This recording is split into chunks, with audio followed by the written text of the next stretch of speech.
Hello everyone, your success में आपका स्वागत है। मैं हूं आपके साथ प्रगति वाशने और आज हम डिस्कस करने वाले हैं जीके के मोस्ट इम्पॉर्टेंट टॉपिक बजट के बारे में। सो गाइस, इस टॉपिक से हर बार एग्जाम में 1 या 2 क्वेश्चन देखने को मिलते हैं। तो गाइस, आप इस वीडियो को बहुत ध्यान से देखिएगा क्योंकि आगामी परीक्षाओं में 2020-21 के बजट से जरूर क्वेश्चन देखने को मिलेंगे। तो चलिए शुरू करते हैं।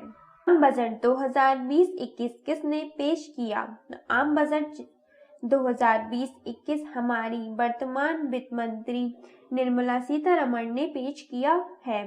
अगला प्रश्न देखिएगा, केंद्रीय बजट 2020-21 संसद में कब पेश किया गया? तो केंद्रीय बजट 2020-21 संसद में 1 फरवरी को पेश किया गया है। अगला प्रश्न देखिएगा, संविधान में बजट शब्द की जगह क्या प्रयोग हुआ है? संविधान में बजट शब्द की जगह वार्षिक वित्तीय विवरण का प्रयोग किया गया है, जिसे इंग्लिश में एनुअल फाइनेंशियल सिस्टम कहते हैं। यानी इस क्वेश्चन का राइट ऑप्शन हो जाएगा उपयुक्त दोनों। अगला प्रश्न देखिएगा, वार्षिक वित्तीय विवरण बजट का जिक्र संविधान के किस अनुच्छेद में हुआ है? तो अनुच्छेद 112 में वार्षिक वित्तीय विवरण का उल्लेख किया गया है।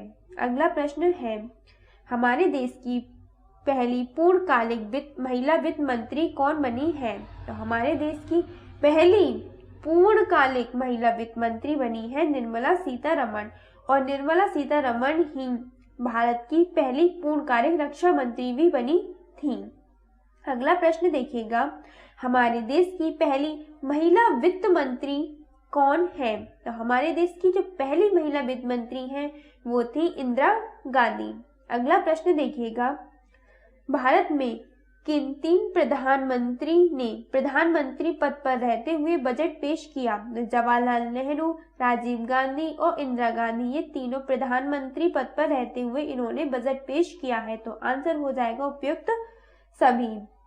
अगला प्रश्न है, स्वतंत्र भारत का पहला बजट किसने पेश किया? तो स्वतंत्र भारत का पहला बजट R.K. षणमुखम चेट्टी ने पेश किया था।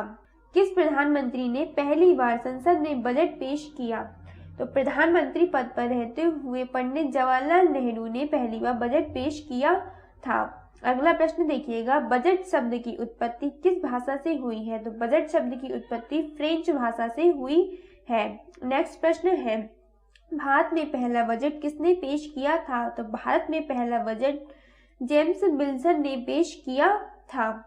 अगला प्रश्न देखिएगा, भारत में पहला बजट कब पेश किया गया था? तो भारत में पहला बजट 18 फरवरी 1960 में पेश किया गया था। अगला प्रश्न है, बजट 2020 के अनुसार कितने लंबे ट्रेन रूट को इलेक्ट्रॉनिक बनाए जाने की घोषणा की गई है? 24,000 किलोमीटर लंबे ट्रेन रूट को इलेक्ट्रॉनिक बनाने की घोषणा की गई है। अगला प्रश्न है, बजट 2020 के अनुसार किस संस्थान में सरकार के एक हिस्से को बेचे जाने की घोषणा की गई है? तो LI एक हिस्से को बेचे जाने की घोषणा की गई है।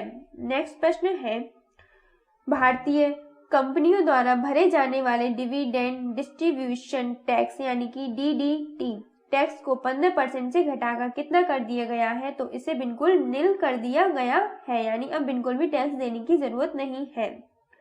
बजट 2020 में किस वर्ष तक किसानों की आय को 2 गुना करने का लक्ष्य रखा गया है? तो 2022 तक किसानों की आय को 2 गुना करने का लक्ष्य रखा गया है। निर्मला सीतारमण द्वारा देश में शिक्षा को बढ़ावा देने के लिए निम्न में किसकी स्थापना की घोषणा की गई है? तो स्टडी इन इंडिया कार्यक्रम की घोषणा की गई है। अगला प्रश्न है, आम बजट 2020-21 में नई शिक्षा नीति के अनुसार मार्च 2021 तक कितने उच्च शिक्षण संस्थान मार्च 2021 तक शुरू हो जाएंगे?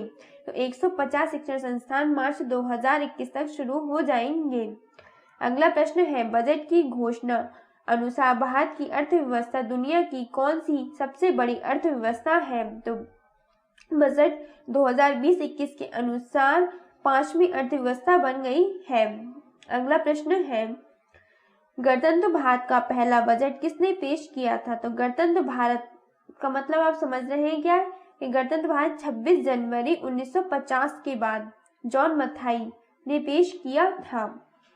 अगला प्रश्न है, सबसे अधिक बार बजट पेश करने का रिकॉर्ड किस नेता के पास है?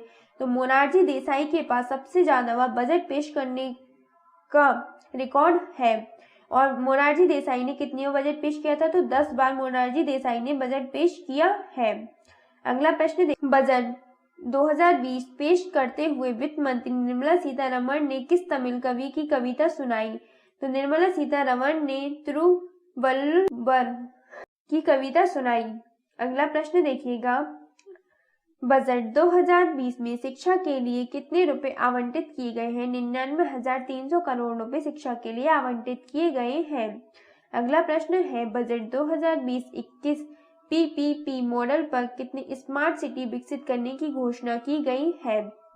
5 स्मार्ट सिटी विकसित करने की घोषणा की गई है। अगला प्रश्न है, टीबी के खिलाफ अभियान के लिए किस मिशन की शुरुआत करने की घोषणा की गई है?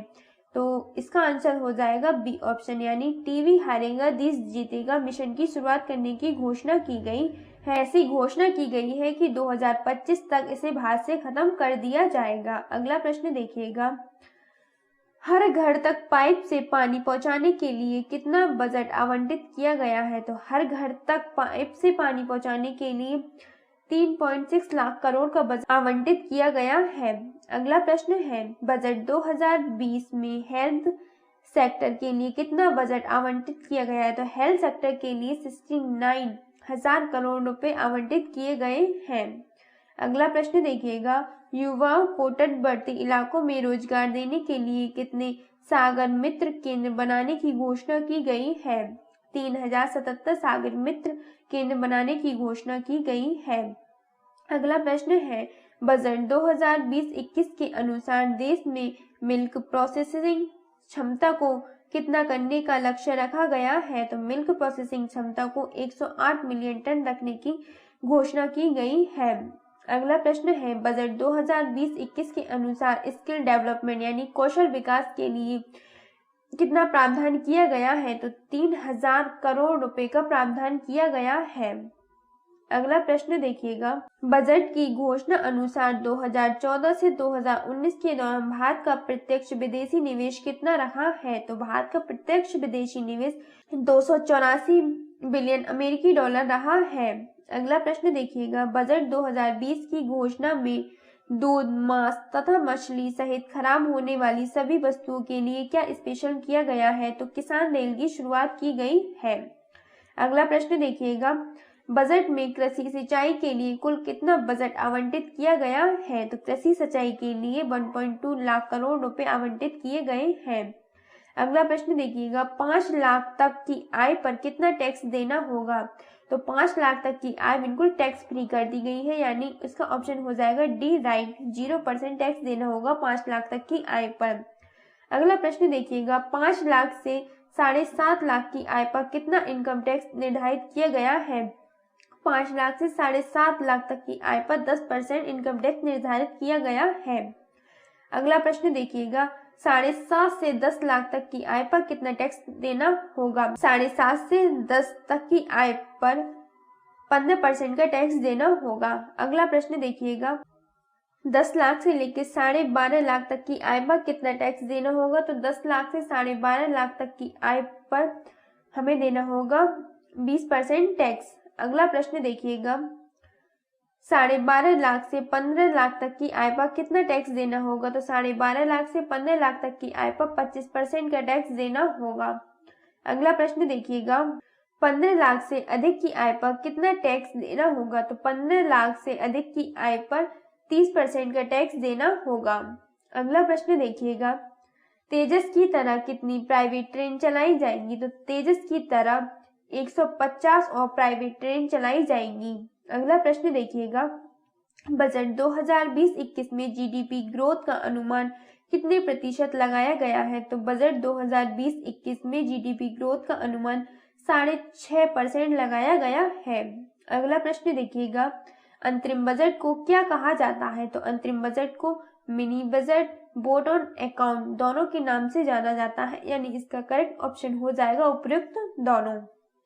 अगला प्रश्न है, बजट 2020 में निर्मला सीतारमण ने कितने रेलवे स्टेशन पर वाईफाई सुविधाएं शुरू करने की बात कही है? तो 550 रेलवे स्टेशन पर वाईफाई सुविधाएं शुरू करने की बात कही गई है। बजट 2020 में पर्यटन मंत्रालय को कितने करोड़ रुपए आवंटित किए गए हैं? तो पर्यावरण मंत्रालय के लिए 2500 करोड़ रुपए आवंटित किए गए हैं। अगला प्रश्न देखिएगा, 2020 में राजकोषीय घाटा कितने प्रतिशत रहने का अनुमान लगाया गया है? तो 3.8% रहने का अनुमान लगाया गया है। अगला प्रश्न है, बैंकों में पैसा जमा कराने वालों के लिए इंश्योरेंस कवर 1 लाख रुपए से बढ़ाकर कितने रुपए कर दिया गया है? तो इंश्योरेंस कवर 5 लाख रुपए कर दिया गया है। अगला प्रश्न है, जल जीवन मिशन पर कितने रुपए खर्च किए जाएंगे? तो जल जीवन मिशन पर 3.6 लाख करोड़ रुपए खर्च किए जाएंगे। अगला प्रश्न है, स्वच्छ भारत मिशन के लिए कितने रुपए आवंटित किए गए हैं? स्वच्छ भारत मिशन के लिए 12,300 करोड़ रुपए आवंटित किए गए हैं। अगला प्रश्न है, बजट 2020 में वित्त मंत्री निर्मला सीतारमण ने टूरिज्म बढ़ाने के लिए कितने करोड़ रुपए का प्रावधान किया गया है? तो 2500 करोड़ रुपए का प्रावधान किया गया है। अगला प्रश्न है, बजट की घोषणा अनुसार देश में कितने भारतीय धरोहर संरक्षण संस्थान की स्थापना की जाएगी? 5 धरोहर संरक्षण संस्थान की स्थापना की जाएगी और ये कौन से होने वाले हैं? तो आप नीचे देखिएगा, हस्तिनापुर, शिवसागर, धोलावीरा, आदि चेलुनोर और राखीगढ़ी। इसके साथ रांची में ट्राइबल म्यूजियम भी बनेगा। अगला प्रश्न देखिएगा, बजट में भारत नेट परियोजना के लिए कुल कितना बजट प्रस्तावित किया गया है? तो भारत नेट परियोजना के लिए 6,000 करोड़ रुपए प्रस्तावित किए गए हैं। अगला प्रश्न है, बजट 2020-21 में लद्दाख के लिए कितने रुपए आवंटित किया गया है? तो लद्दाख के लिए 5,958 करोड़ रुपए आवंटित किए गए हैं। अगला प्रश्न है, बजट 2020-21 में जम्मू कश्मीर के लिए कितने रुपए आवंटित किए गए हैं? जम्मू कश्मीर के लिए 30,757 करोड़ रुपए आवंटित किए गए हैं। आपको तो पता ही होगा कि जम्मू कश्मीर और लद्दाख अभी नए केंद्र शासित प्रदेश बनाए गए हैं और इन दोनों केंद्र शासित प्रदेशों की तरक्की के लिए ये रुपए आवंटित किए गए हैं। अगला प्रश्न देखिएगा, इनमें से किस प्रधानमंत्री ने कभी आम बजट पेश नहीं किया? तो पी.वी. नरसिम्हा राव ने कभी भी आम बजट पेश नहीं किया था।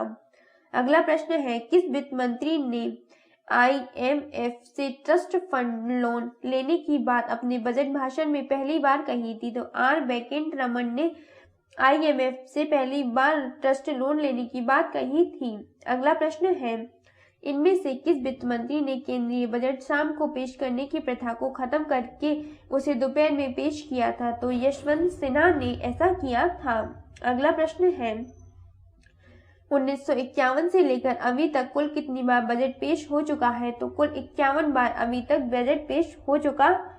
यहाँ पर हमने बजट 2020-21 से 57 क्वेश्चन देख लिए हैं और इन्हीं 57 क्वेश्चन में से आपको अपनी परीक्षा में क्वेश्चन देखने को मिल जाएगा। तो डोंट वरी, और इन सारे क्वेश्चन को आप एक बार और दोबारा से याद कर लीजिएगा। और यहाँ पर मैंने आपके लिए 5 क्वेश्चन का एक टेस्ट भी रखा है, तो गाइस इस टेस्ट को आप जरूर दीजिएगा। तो टेस्ट के क्वेश्चन आप देख लीजिए। हमारे देश भारत की पहली महिला वित्त मंत्री कौन है? अगला प्रश्न बताइएगा, भारत में पहला बजट किसने पेश किया था? अगला प्रश्न का आप जवाब दीजिएगा, 10 लाख से 12.5 लाख तक की आय पर कितना टैक्स देना होगा? अगला प्रश्न है, सबसे अधिक बार बजट पेश करने का रिकॉर्ड किस नेता के पास है? और नेक्स्ट प्रश्न, वीडियो का आखिरी प्रश्न, 2020 में राजकोषीय घाटा कितने प्रतिशत रहने का अनुमान है? तो इन 5 क्वेश्चन के आंसर आप हमें कमेंट बॉक्स में जरूर दीजिएगा, ताकि हमें भी पता चल सके कि आपने इस वीडियो से कितना सीखा है। और गाइस, अगर आपने हमारे चैनल को अभी तक सब्सक्राइब नहीं किया है तो आप जरूर सब्सक्राइब कर लीजिएगा और इस वीडियो को आप अपने 10 दोस्तों तक जरूर शेयर कीजिएगा, ताकि इस चैनल के बारे में ज्यादा से ज्यादा लोगों को पता चल सके और वे अपनी तैयारी को और भी ज्यादा बूस्टर कर सके। तो चलिए मिलते हैं अगली वीडियो में, तब तक के लिए टेक केयर, बाय बाय।